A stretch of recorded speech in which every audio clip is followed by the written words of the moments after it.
Kajian Kitab.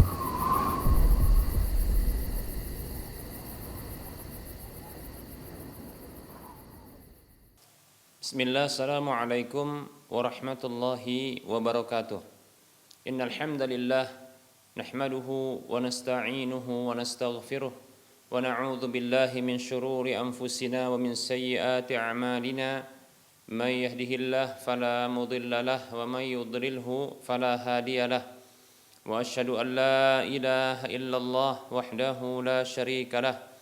وأشهد أن محمدا عبده ورسوله صلى الله عليه وسلم. قال الله تبارك وتعالى: يا أيها الذين آمنوا اتقوا الله حق تقاته ولا تموتن إلا وأنتم مسلمون. يا أيها الناس اتقوا ربكم الذي خلقكم من نفس واحدة وخلق منها زوجها وبث منهما رجالا كثيرا ونساء. واتقوا الله الذي تساءلون به والأرحام إن الله كان عليكم رقيبا. يا أيها الذين آمنوا اتقوا الله وقولوا قولا سديدا يصلح لكم أعمالكم ويغفر لكم ذنوبكم ومن يطع الله ورسوله فقد فاز فوزا عظيما. أما بعد فإن أصدق الحديث كتاب الله وخير الهدى هدى رسول الله صلى الله عليه وسلم وشر الأمور محدثاتها وكل محدثة بدعة وكل بدعة ضلالة وكل ضلالة في النار. Para muslim, para pemirsa Rosyad TV dan para pendengar Radio Medan Mengaji serta para pemirsa media-media sunnah yang turut serta menyiarkan kajian ini. Alhamdulillah, segala puji hanya untuk Allah yang selalu memberikan nikmatnya kepada kita. Selawat dan salam senantiasa kita ucapkan untuk Nabi-Nya Muhammad sallallahu alaihi wasallam. Semoga Allah Subhanahu wa taala senantiasa memberikan taufik dan hidayahnya kepada kita agar kita senantiasa berada di atas ketaatan kepada Allah dan Rasul-Nya sampai Allah mewafatkan kita. Kepada para media yang turut serta menyiarkan kajian ini kami ucapkan syukran jazilan wa jazakumullahu khaira. Semoga Allah Subhanahu wa taala senantiasa memberikan kebahagiaan dalam kehidupan dunia dan akhirat kita. Amin ya rabbal alamin. Baik para hamba Allah rahimani wa rahimakumullah. Kita lanjutkan pembahasan kitab Minhajul Muslim, masih bahasan tentang bab yang ketiga, yaitu tentang bahasan akhlak. Dan kita akan melanjutkan pembahasan tentang akhlak ihsan, yaitu berbuat baik kepada siapa saja yang memiliki hak untuk diarahkan kebaikan kepada mereka. Dan pada pertemuan yang lalu sudah kita sebutkan bahwa ihsan itu berlaku bagi Allah Subhanahu wa taala juga sebagaimana ihsan itu berlaku bagi kepada sesama atau terhadap sesama. Berlaku kepada Allah ihsan itu adalah dengan makna beribadah kepada Allah Subhanahu wa taala seolah-olah melihat Allah atau berhadapan dengan Allah. Kalau tak bisa maka Allah Subhanahu wa taala melihat kita. Kemudian ihsan kepada sesama yaitu dengan cara memberikan hak-hak kepada sesama. Demikian ya. Nah, pada pertemuan yang lalu juga kita sudah sebutkan pembahasan tentang ihsan kepada orang tua, karib kerabat, kemudian anak-anak yatim, orang-orang miskin. Baik para hamba Allah rahimani wa rahimakumullah. Berikutnya adalah berbuat ihsan kepada tetangga. Allah Subhanahu wa taala berfirman dalam surah An-Nisa ayat 36. Allah katakan, a'udzu billahi minasyaitonir rajim. Wa bil walidaini ihsana wa bidzil qurba wal yatama wal masakini wal jari dzil qurba wal jaril junubi was sahibi bil jambi wa banis sabil wa ma malakat aymanukum. Berbuat baiklah kepada kedua orang tua, karib kerabat, anak-anak yatim, orang-orang miskin, tetangga yang dekat maupun yang jauh, teman yang ada di sisi, kemudian orang-orang yang dalam perjalanan serta budak-budak yang dimiliki. Baik para hamba Allah rahimani wa rahimakumullah, berbuat baik kepada tetangga, ya. Bahkan ini dinyatakan oleh Nabi Shallallahu Alaihi Wasallam, ya, ini adalah merupakan salah satu bentuk keimanan, ya, memuliakan tetangga. Allah Subhanahu Wa Taala menjadikan, ya, pemuliaan berbuat baik kepada tetangga itu bahagian dari keimanan. Nabi kita Muhammad sallallahu alaihi wasallam beliau bersabda, "Man kana yu'minu billahi wal yaumil akhir falyukrim jarahu." Ya. Rasulullah sallallahu alaihi wasallam bersabda, siapa saja yang beriman kepada Allah dan hari akhir adalah, ya, hendaklah dia memuliakan tetangga. Ya, memuliakan tetangga, berbuat baik kepada mereka, ya, menahan diri untuk tidak menyakiti mereka, ya. Tetangga ini adalah orang yang terdekat dengan kita dari sisi tempat tinggalnya, domisilinya, demikian, ya. Bentuk keimanan itu berbuat baik kepada tetangga. Oleh karenanya dalam hadis yang lain disebutkan falyuhsin jarahu, maka hendaklah dia, ya, berbuat baik kepada tetangga. Baik para hamba Allah rahimani wa rahimakumullah, siapapun tetangganya, baik itu muslim maupun kafir, maka wajib bagi kita untuk, ya, menjaga hak-hak tetangga, ya, berbuat baik kepada tetangga, ya. Ya, setidaknya kalau tak mampu untuk memberikan kebaikan kepada mereka, maka hendaklah menahan diri untuk tidak menyakiti mereka, demikian, ya, baik itu tidak dengan perkataan, tidak juga dengan tindakan, ya, atau apa saja yang membuat, ya, terusiknya tetangga tersebut, demikian. Itu baik muslim maupun kafir, ya. Ya, terkadang ada bentuk gangguan itu dengan suara-suara, ya. Nah, seperti contohnya mengeluarkan suara yang keras, ya, seperti musik-musik, ya. Demikian pula murotal, kita katakan murotal. Kalau seandainya, ya, seandainya pun, ya, tetangga itu seorang muslim, ya, terkadang suara yang keras, ya, walaupun itu sesuatu yang paling disukai oleh seorang mukmin, yaitu bacaan Al-Quran, namun bila dipaksa dengar sementara dalam kondisi waktu istirahat, maka ini tentunya mengganggu. Begitu juga apabila ternyata tetangga ada tamu, ada tamunya. Nah, suara yang keras ini bisa jadi mengganggu kenyamanan tamu tersebut, demikian, ya. Bisa juga mengganggu tetangga itu dengan tindakan seperti, ya, meletakkan sampah, ya, itu di sisi rumahnya. Nah, atau contohnya membakar sampah sehingga asapnya itu, ya, mengenai rumahnya, bahkan masuk ke dalam rumahnya, ya. Nah, ini mengganggu tentunya, seperti itu. Begitu juga termasuk, ya, mengganggu tetangga adalah seperti, ya, meletakkan barang-barang atau milik-milik pribadi di jalanan yang itu dilalui oleh tetangga, seperti contohnya parkir mobil, ya, di jalan, sehingga ini menyulitkan tetangga untuk bisa melewati jalanan tersebut, demikian, ya. Nah, ini bentuk, ya, bentuk, ya, menyakiti tetangga, dan itu tentunya, ya, ada masalah pada keimanan kepada Allah dengan hari akhir, ya. Jadi memuliakan tetangga, ya, berbuat baik kepada tetangga ini merupakan, ya, bentuk keimanan kepada hari akhir, ya, kepada Allah dan hari akhir. Kenapa kepada Allah? Ya, karena Allah memerintahkan untuk berbuat baik kepada tetangga.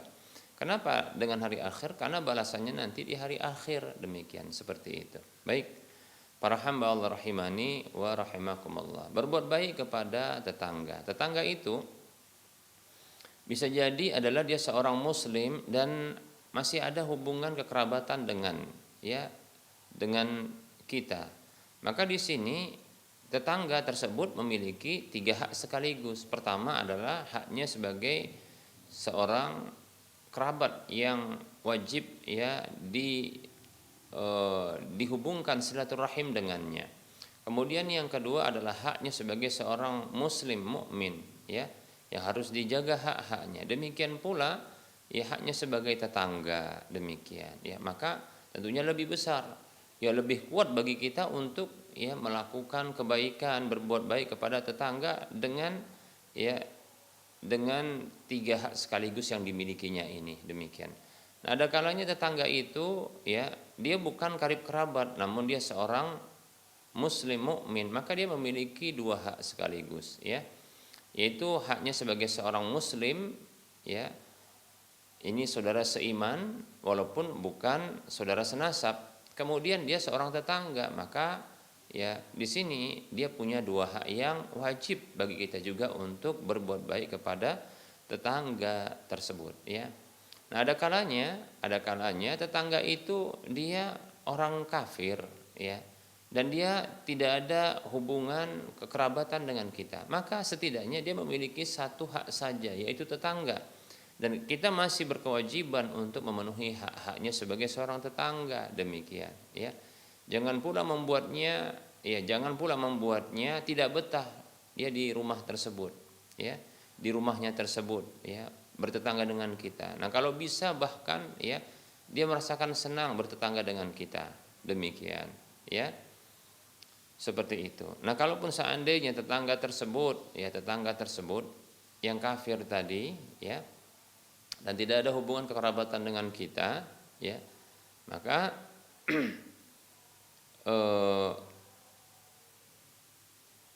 kita memiliki kegiatan ya keagamaan gitu, maka hendaklah ya kita ini minta izin kepadanya jika ini mengganggu diperkirakan akan mengganggunya ya. Nah, seperti itu ya. Kita bisa berbagi makanan dengannya ya. Bahkan barangkali kalau memang acara kegiatan ya yang bisa bersifatnya mengundang orang makan ya, maka silakan ya undang juga tetangga yang kafir tersebut, tidak masalah ya. Mudah-mudahan dengan ditampakkan ya kebaikan-kebaikan ya, adab-adab Islami, akhlak-akhlak yang syar'i ya, ini membuat hatinya tersentuh ya, dirinya merasa aman tinggal di sekitar kaum muslimin, demikian ya. Bahkan bisa jadi dia tertarik dengan agama Islam karena perangai, perilaku ya, begitu juga akhlak orang Islam ini, demikian ya. Betapa banyak ya kita dapatkan ya orang-orang itu tertarik dengan Islam karena akhlaknya, demikian. Akhlaknya.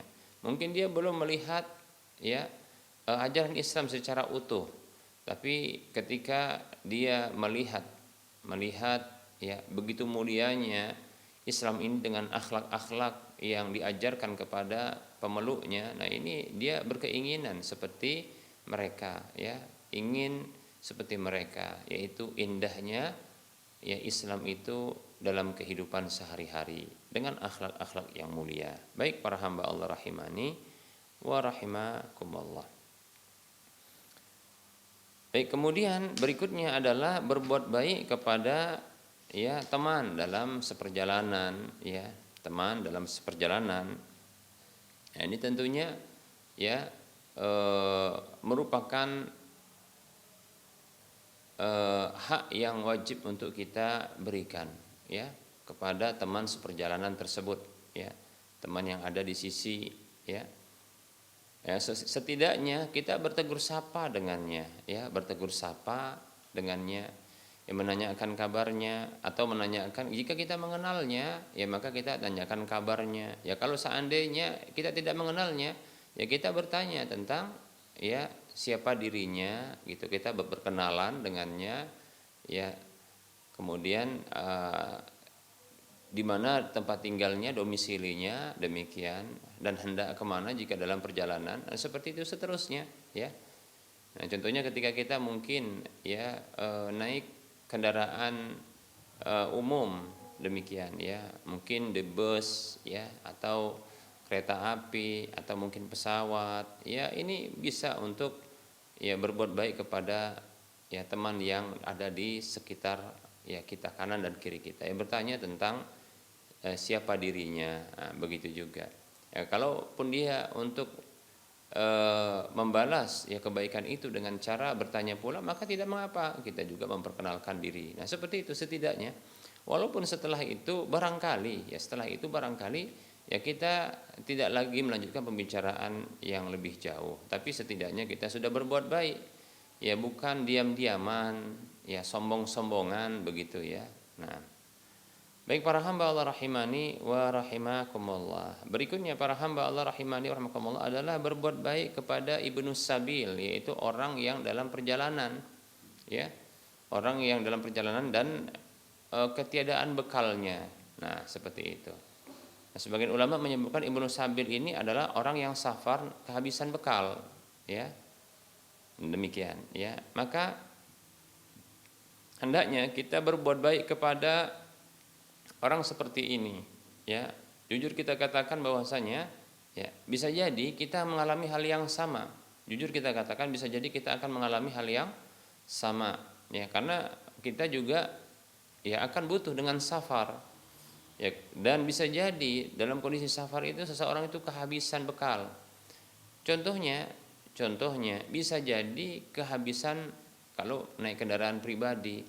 Itu kehabisan bensin di pertengahan jalan, ya, dengan jarak yang sangat jauh ternyata kita perkirakan kita bisa menjumpai kita katakan bahan bakar, ternyata tidak kita jumpai.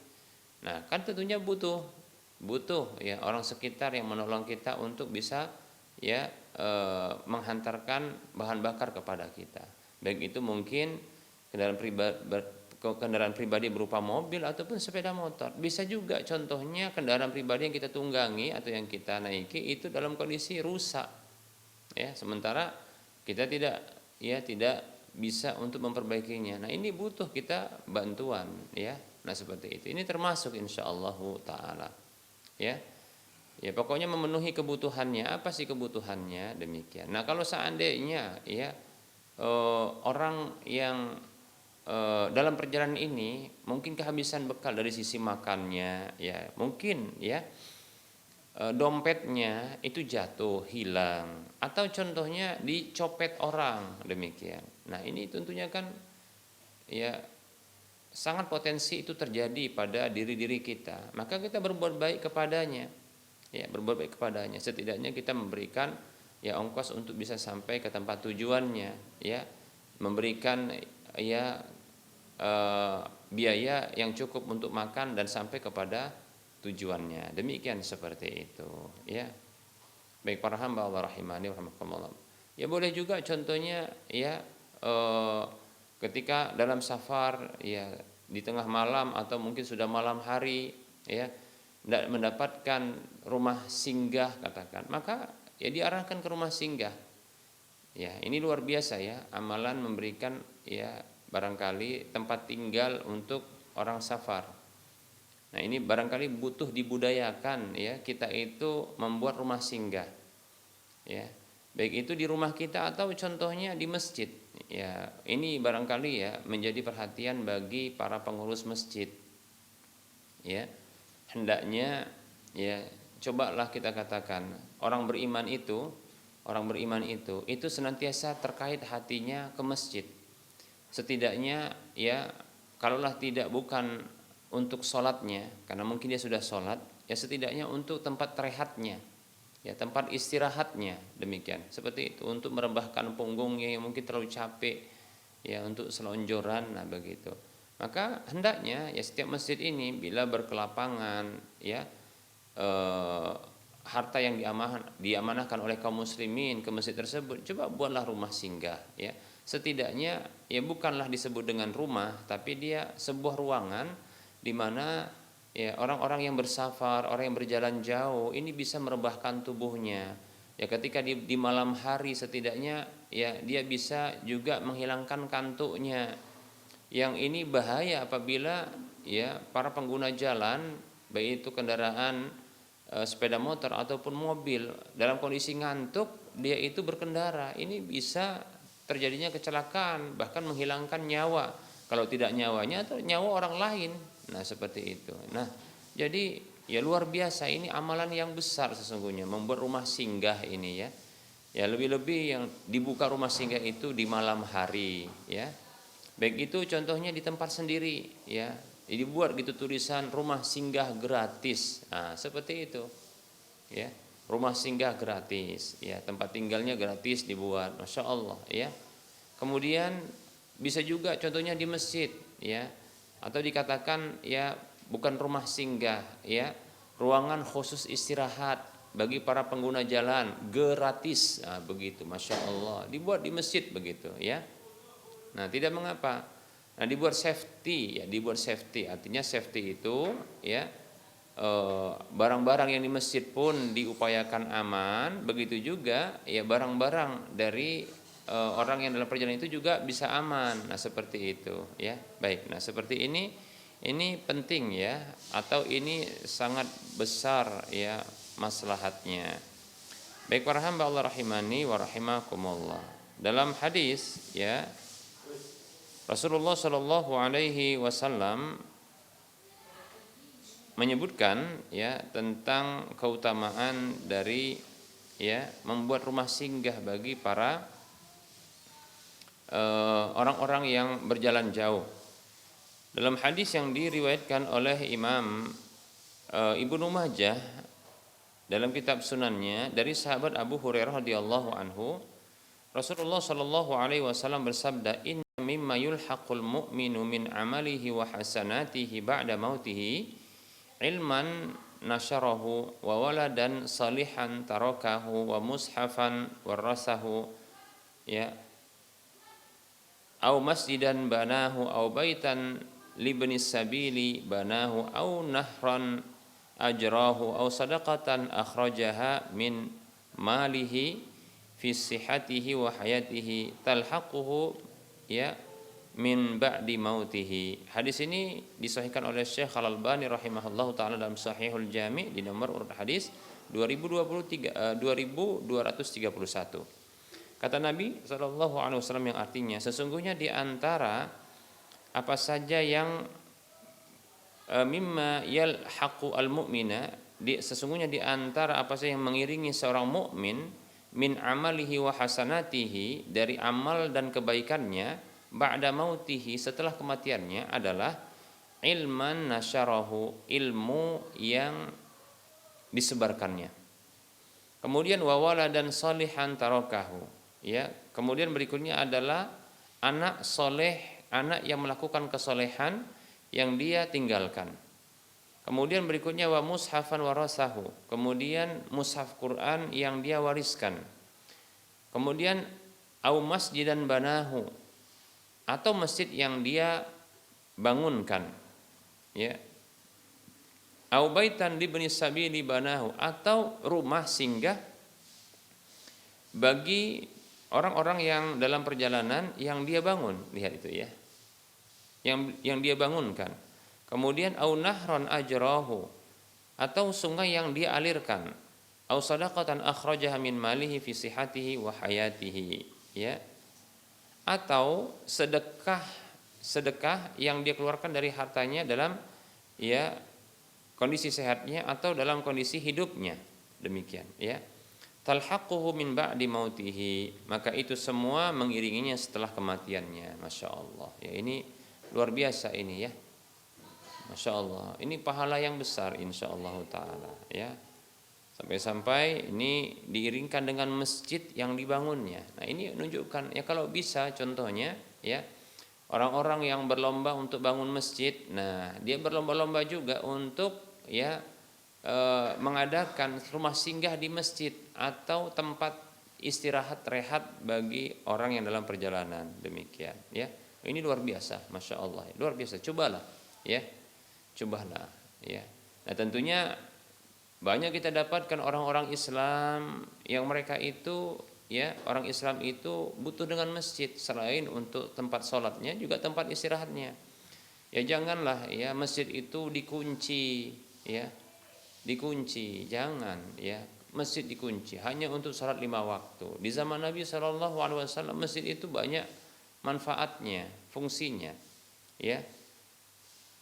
Ya, kita tahu bahwasanya para sahabat Ahlus Suffah, yaitu orang-orang yang berhijrah ke Madinah, mereka nggak punya tempat tinggal. Kemana mereka tinggal? Nah, inilah dia tinggalnya di masjid. Nah, coba itu kan orang yang bersafar mereka, ya, orang yang ibnu sabil dalam perjalanan. Nah, mereka bersafar, ya, Demikian. Ya oleh karenanya ya berikan, coba ya diberikan ya difungsikan masjid itu pada porsinya ya, demikian. Jangan hanya dipahami hanya untuk sholat saja, demikian ya. Nah masjid itu bisa untuk istirahat. Nah sekarang masya Allah ya, tidur di masjid itu tidak boleh, dilarang tidur di masjid. Nah kan begitu ya. Sampai kasihan itu orang-orang yang dari perjalanan jauh barangkali pingin sholat di masjid, sholat dia. Nah, habis sholat dia tertidur dalam kondisi terduduk. Kalau mau berbaring takut nanti kena apa? Kena larangan itu, dilarang tidur di masjid. Padahal dia tertidur juga dalam kondisi terduduk, ya, masya Allah. Padahal dia butuh ya untuk melanjutkan. Kalau seandainya dia bisa istirahat sekitar 15 menit saja, yang merebahkan tubuhnya yang mungkin sudah penat itu sudah bisa jadi untuk, kalau bahasa saya ya, menyambung nyawanya. Maksudnya ya, dengan dia tidur dia cukup ya untuk istirahat, sehingga dia memiliki kesadaran yang panjang nanti ketika dia berkendara, dan itu bisa membuat dia ya tersadar ya, sadar dalam berkendara, sehingga tidak mengakibatkan kecelakaan bagi dirinya, yaitu mungkin karena kantuknya, kan begitu ya, bahasa saya tadi itu apa, menyambung nyawanya, kira-kira begitu ya. Padahal ya Allah Subhanahu wa taala yang menghidupkan dan mematikan. Cuma kita akan membantu. Betapa banyak kecelakaan itu disebabkan karena rasa kantuk yang dialami oleh pengguna jalan, yaitu supirnya ya, demikian. Nah, baik para hamba Allah rahimani wa rahimakumullah ya. Cobalah ini diperhatikan bagi para pengurus masjid ya. Demikian ya. Ya, jika mampu ya, jika memiliki biaya yang besar. Ya tentunya ini tertuju kepada orang-orang yang menjadi pengurus masjid yang masjidnya itu berada di pinggir jalan. Nah, gitu ya. Nah, kita nggak pungkiri bahwasanya sebahagian masjid-masjid kaum muslimin yang di pinggir jalan itu ya, biaya operasionalnya itu pada umumnya itu berasal dari orang-orang yang singgah di situ ya. Nah, cobalah kita melakukan feedback gitu ya. Kalau bahasanya salah mohon maaf lahir batin ini ya. Itu feedback, yaitu apa? Memberikan manfaat balik gitu ya, timbal balik kepada para pengguna jalan yang sudah menyisihkan uangnya karena senang ya, karena senang. Kenapa senang? Oh, bisa sholat di situ. Bisa juga karena memang dia pengen dapatkan pahala ya. Begitu juga kadang ada orang yang dia bisa senang di situ. Senangnya apa? Karena bisa sholat, bisa dia kadang buang air, kan seperti itu. Kadang dia titipkan uangnya di sana banyak ya. Karena kalau kebelet mau cari di mana lagi dia, ya kadang di pom bensin itu nggak kerurus, kan begitu ya. Nah sekarang di masjid, nah begitu. Sekaligus dia barangkali untuk fasilitas masjid, biaya operasional masjid. Ya makanya cobalah para pengurus masjid itu jangan pelit, ya pengurus masjid itu jangan pelit.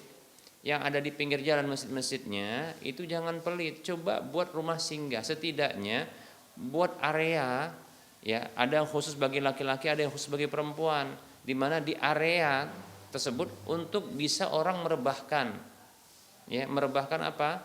Punggung-punggungnya ya, dengan kendaraan-kendaraan yang sudah dipacunya dalam jarak yang jauh, demikian. Ya kalau di tol itu ada rest area, ya kita katakan di jalan juga boleh rest area, kan begitu ya. Area untuk istirahat gitu ya. Setidaknya untuk meluruskan badan, kan tidak mengapa kita katakan ya. Mudah-mudahan dengan itu senang mereka, senang ya. Saya yakin sih mereka itu mungkin berpikir, kalau saya ya ke hotel ya, fasilitas hotel yang cuma untuk tidur saja, dia harus mengeluarkan mungkin saat ini ya antara 100 sampai ya 500 kita katakan ya. Maka alangkah lebih baiknya dia barangkali dia berinfak ke masjid.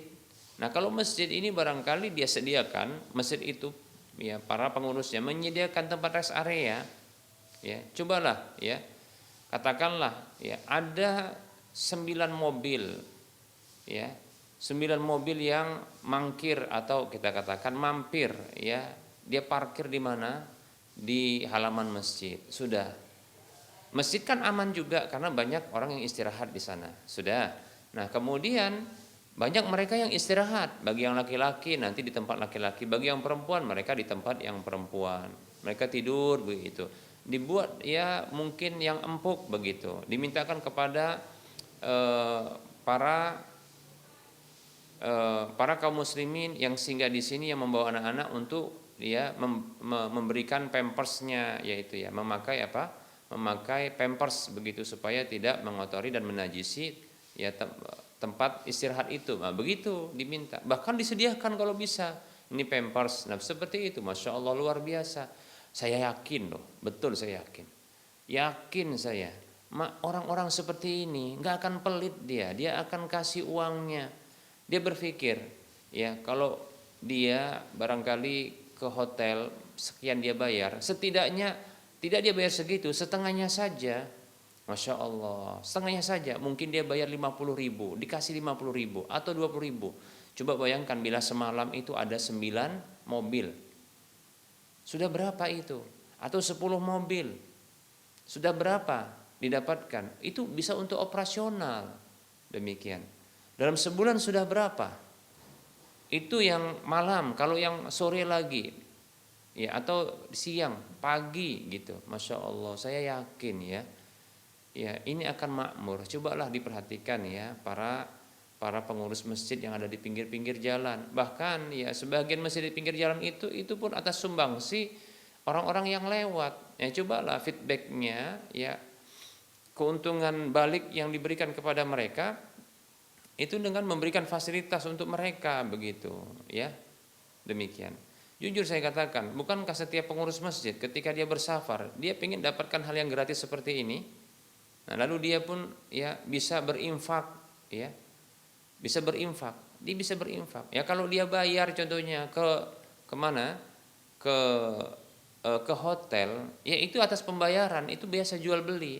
Tapi kalau dia katakanlah di masjid, dia infaknya dengan sukarela dan itu dia atas dasar pahala, dia ingin dapat pahala begitu. Ditambah lagi dia dapat layanan tadi, bisa istirahat di masjid. Masya Allah luar biasa ya.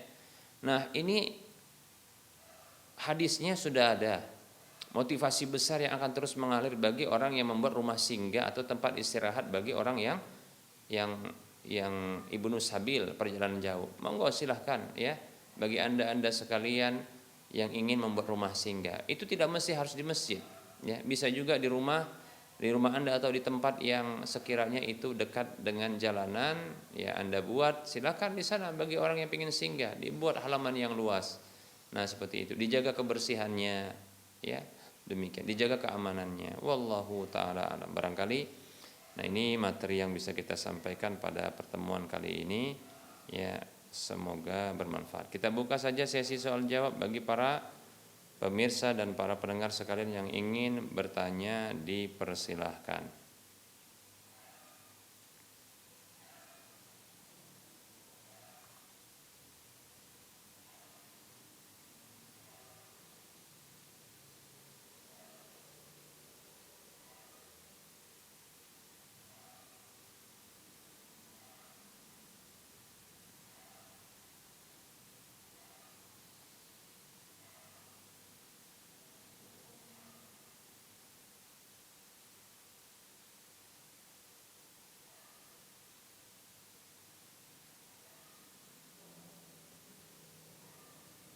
Baik, ada pertanyaan?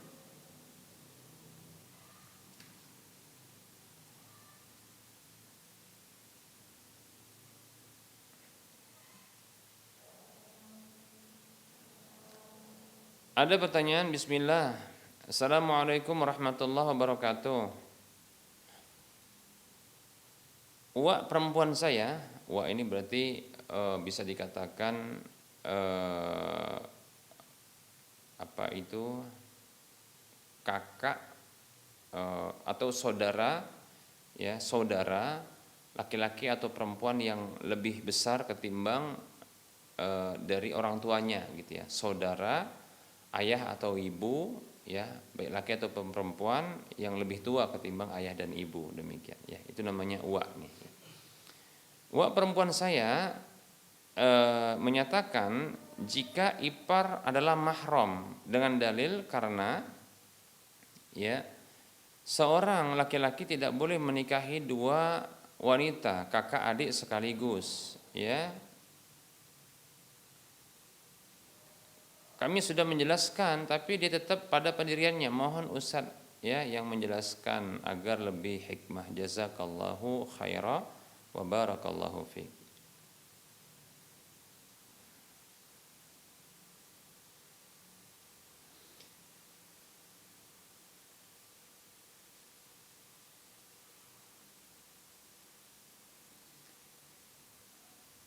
Baik para hamba Allah rahimani wa rahimakumullah.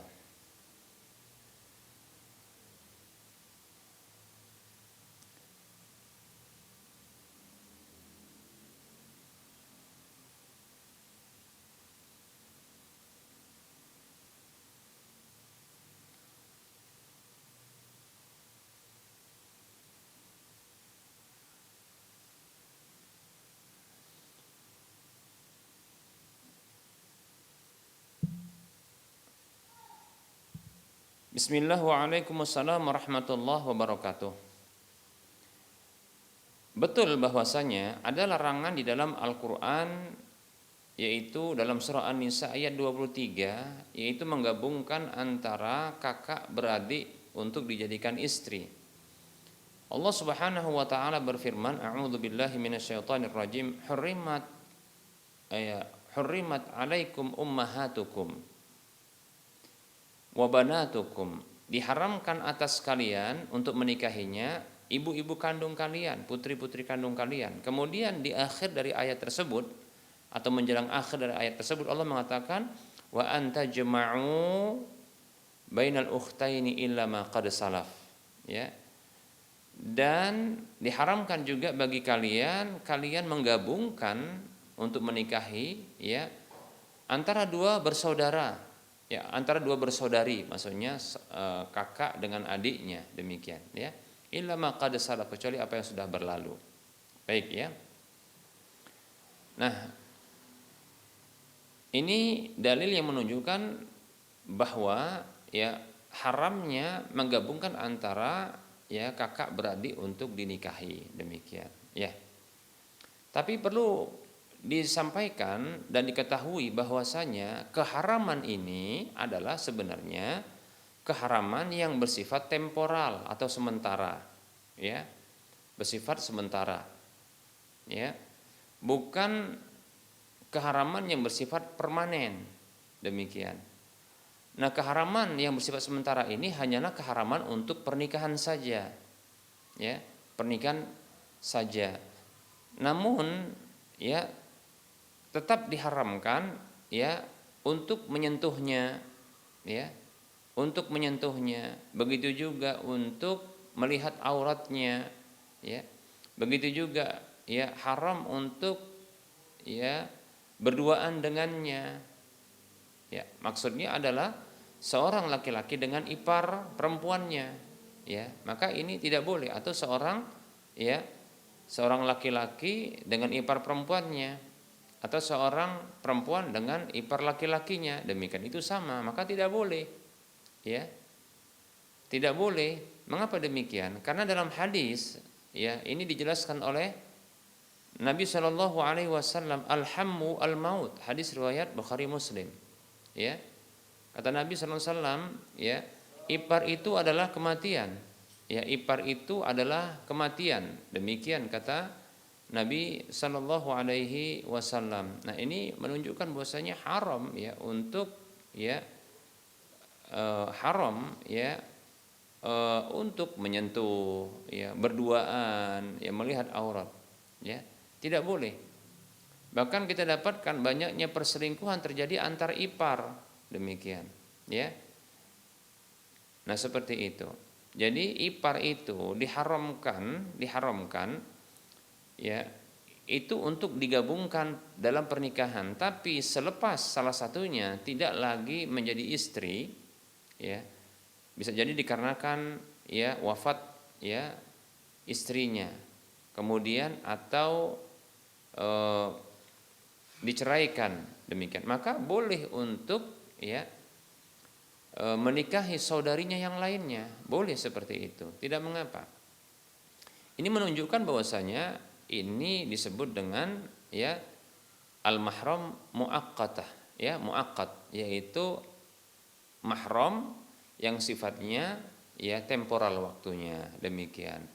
Nah, kemahraman yang bersifat temporal waktunya ini maka haram untuk menyentuhnya, haram untuk melihat auratnya, haram berduaan dengannya. Nah, seperti itu, ya, demikian. Apa dasar dalilnya? Alhammu al-maut, ya kata Nabi, ya. Ipar itu adalah kematian, begitu kata Nabi. Bahkan Nabi SAW itu hadis ini datang karena ada ungkapan Nabi yang mengatakan begini, ya, ya, berhati-hatilah kalian memasuki ya para wanita. Ini ya Rasulullah mengatakan ini kepada para laki-laki. Berhati-hati kalian memasuki ya kepada wanita, masuk menemui para wanita, demikian. Tentu enggak serampangan dan sembarangan masuk menemui ya wanita-wanita tersebut. Lalu ada yang bertanya, bagaimana dengan ipar wahai Rasulullah? Maka Rasul mengatakan alhammu al-maut. Ya, ipar itu kematian, demikian. Nah, seperti itu. Nah, ini menunjukkan bahwasanya ini bahaya yang besar, ya. Bahaya yang besar. Ipar itu tidak boleh ditemui, ya, demikian. Apalagi bersendirian begitu. Tidak boleh melihat auratnya, tidak boleh ya bersentuhan dengannya, berduaan dengannya. Ini bisa menghadirkan kematian kata Nabi. Ya betapa tidak kalau seandainya terjadi perselingkuhan antara ipar ini, maka bisa jadi ya kemarahan seseorang, ya kemarahan katakanlah ya seorang istri ternyata naudzubillahi min dzalik dia berselingkuh dengan iparnya, berzina dengan iparnya. Coba bayangkan ya, bagaimana suaminya tidak marah besar, ya saudara kandungnya itu ternyata berkhianat kepada dirinya, itu bisa membuat dia emosi besar. Andaikan barangkali kalau dengan orang lain itu mungkin masih dia berpikir ya namanya orang lain. Nah ini saudara sendiri bagaimana? Ya, nah ini bisa menyebabkan ya kematian salah satunya. Kalau enggak ya suaminya yang ini saudara bagi laki-laki yang berzina dengan istrinya tadi itu dia stroke ya karena merasa terkhianati, atau dia marah besar malah membunuh saudaranya sendiri. Nah begitu. Nah, itu sabda Nabi ini benar dan itu pernah terjadi, ya pernah terjadi, bukan tidak ada, demikian ya. Oleh karenanya ya berhati-hati ya. Nah, disampaikanlah kepada ya kaum muslimin tentang bahaya ini, semoga mereka bisa memahaminya. Ya wallahu taala a'lam. Wa anta fajazakallahu khaira wa fik barakallah.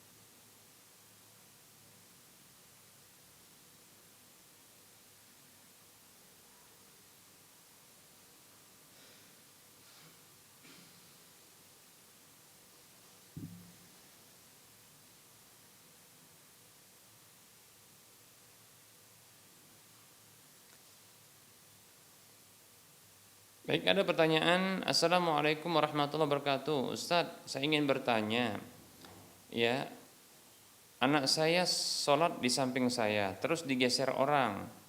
Saya ingin menasihati orang yang menggeser anak tersebut.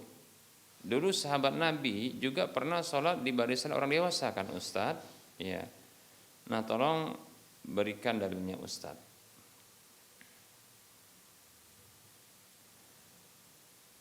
Waalaikumsalam warahmatullahi wabarakatuh.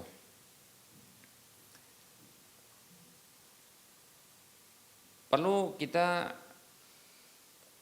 pahami ya bersama bahwasanya anak yang sudah berusia tamyiz, ya, usia sekitar 7 tahun ya, ini insyaallah taala dibolehkan ya untuk ya berada di barisan orang dewasa. Bahkan di zaman Nabi Shallallahu alaihi wasallam ya ada seorang sahabat kecil Nabi Shallallahu alaihi wasallam dari bani tertentu yang dia menjadi imam di tempatnya. Sebabnya karena dia banyak menghafal Al-Qur'an dari orang-orang yang datang kepadanya di tempat itu, demikian ya. Nah, oleh kaumnya maka anak tersebut yang berusia disebutkan dalam hadis itu ya sitan au sab'an, yaitu 6 atau 7 tahun, itu diminta ya untuk menjadi imam. Dan tentunya karena dia bisa sholat maka ya dia menjadi imam bagi kaumnya, demikian orang-orang dewasa di kaumnya. Nah, seperti itu. Jadi tidak masalah. Bahkan ini menjadi imam ya. Hanya saja tentunya bagi anak-anak yang sudah paham sholat, ya bukan anak-anak yang tidak paham sholat. Betul dia mumayyiz usianya tapi nggak paham sholat, gerak sana bergerak sini, ngobrol sama temannya, bermain-main, ya menyentuh teman-temannya, ya maka yang seperti ini tidaklah benar ya untuk berada di di saf orang dewasa, demikian. Ini tentunya bisa mengganggu. Baik. Nah, bila ya anak kita ini sholat bersama kita, ya sementara anak kita dikhawatirkan dia ini akan digeser orang karena diperkirakan barangkali dia belum paham sholat, maka ambil posisi di sebelah kanan, ya, ambil posisi di sebelah kanan ujung atau di sebelah kiri ujung. Pokoknya anak kita nanti di posisi ya paling ujung dari saf tersebut sehingga tidak akan digeser. Nah, demikian. Namanya orang lain terkadang dia tidak paham tentang ilmunya, bahwasanya anak-anak itu yang usia tamyiz yang bisa sholat itu boleh untuk berada di saf orang dewasa, ya bahkan bukan hanya berada di saf orang dewasa, bahkan menjadi imam pun boleh, demikian, asalkan dia mampu untuk hal itu, ya dia sudah bisa sholat tentunya, ya demikian, seperti itu, ya. Jadi ini sebagai solusi saja, ya. Apabila kita membawa anak-anak kecil, ingat ya, anak-anak kecil yang sudah usia tamyiz sekitar 6 sampai 7 ke atas, ya. Demikian. Ini maka ketika dibawa maka posisikan dia di sebelah ya ujung ya dari saf tersebut. Nah, kita bisa ya di sampingnya atau bisa juga tidak di sampingnya. Nah, seperti itu, ya. Nah, apabila kita membawa anak-anak yang lebih kecil lagi, ya, maka pastikan, perkirakan, ya, bahwasanya anak kita ini tidak bermain-main dan tidak berlari-lari, sehingga ini akan membuat anak-anak, membuat orang lain tidak terganggu. Ya, terkadang orang lain ini tidak memahami dalil, ya, yang mereka tahu adalah anak mengganggu. Nah, sehingga biasanya yang terjadi adalah ya ketersinggungan ketika mereka berusaha untuk memberitahu baik langsung kepada si anak atau kepada orang tuanya, demikian. Maka ya pastikan pertama adalah anak yang kita bawa menuju sholat berjamaah itu adalah anak yang tidak bermain ketika sholat. Kemudian yang kedua, posisi anak tersebut yang berusia di bawah tamyiz, seperti contohnya 5 tahun atau 6 tahun ke bawah, ya. Nah, maka posisikan bukan dia di barisan saf, tapi dia berada di depan kita. Nah, seperti itu. Ya, berkesepakatan dengan sang anak untuk tidak berlari, tidak bermain-main, tidak bersuara, demikian. Nah, posisikan dia berada tepat di depan kita, yaitu ya dia menempel dengan kita ya di depan kita, menempel ya di dada kita kah, mungkin di depan kita. Nah, seperti itu. Nah, nanti sehingga ketika dia ruku dan sujud ya dia itu berada di bawah kita. Ini lebih memudahkan insyaallah taala. Ini bisa termasuk pendidikan anak ya di bawah usia tamyiz untuk sholat, demikian ya, wallahu taala a'lam. Baik para hamba Allah rahimani wa rahmakumullah, barangkali ini materi yang bisa kita sampaikan pada pertemuan kali ini. Karena sudah masuk waktu sholat duhur untuk Walah Medan dan sekitarnya, ya. Tentunya dalam penyampaian ini, baik itu menyampaikan materi maupun menjawab pertanyaan, ini tentunya ada kesalahan dan kekurangan. Kepada Allah saya mohon ampun, Dan kepada para pemirsa dan para pendengar sekalian saya mohon maaf ya. Semua kebenaran itu datang dari Allah, maka ambillah. Semua kesalahan dan kekeliruan itu datang dari saya pribadi dan bisikan syaitan, maka tinggalkanlah. Sebelum kita mengakhiri perjumpaan ini, seperti biasa kita berikan motivasi kepada saudara seiman. Mari kita berdonasi untuk membebaskan lahan yang nantinya akan dibangun Masjid Al-Muwahhidin untuk wilayah Medan dan sekitarnya. Kita masih memiliki peluang yang besar untuk bisa memiliki aset akhirat yang minimal pahalanya 700 kali lipatnya. Yang ini akan terus mengalir pahalanya tatkala dimanfaatkan, baik itu dalam kondisi kita masih ada di dunia maupun telah wafat tiada. Ya, maka silahkan transfer ya harta yang Allah berikan kepada kita ke nomor rekening berikut ini: Bank Syariah Mandiri atau Bank Syariah Indonesia di nomor 7127485 555 atas nama Yayasan Lajnah Dakwah Medan kode bank 451. Silakan Anda bisa melihat informasi lanjutan di layar kaca Anda ini, dan semoga Anda termotivasi serta semoga Anda ya mendapatkan manfaat dari penjelasan ini. Mohon maaf atas segala kekurangan dan kita ketemu lagi di lain kesempatan. Wassallallahu ala Muhammad wa ala alihi wa ashabihi ajma'in. Subhanakallahumma wa bihamdika asyhadu an la ilaha illa anta astaghfiruka wa atubu ilaika walhamdulillahi rabbil alamin. Wassalamu alaikum warahmatullahi wabarakatuh.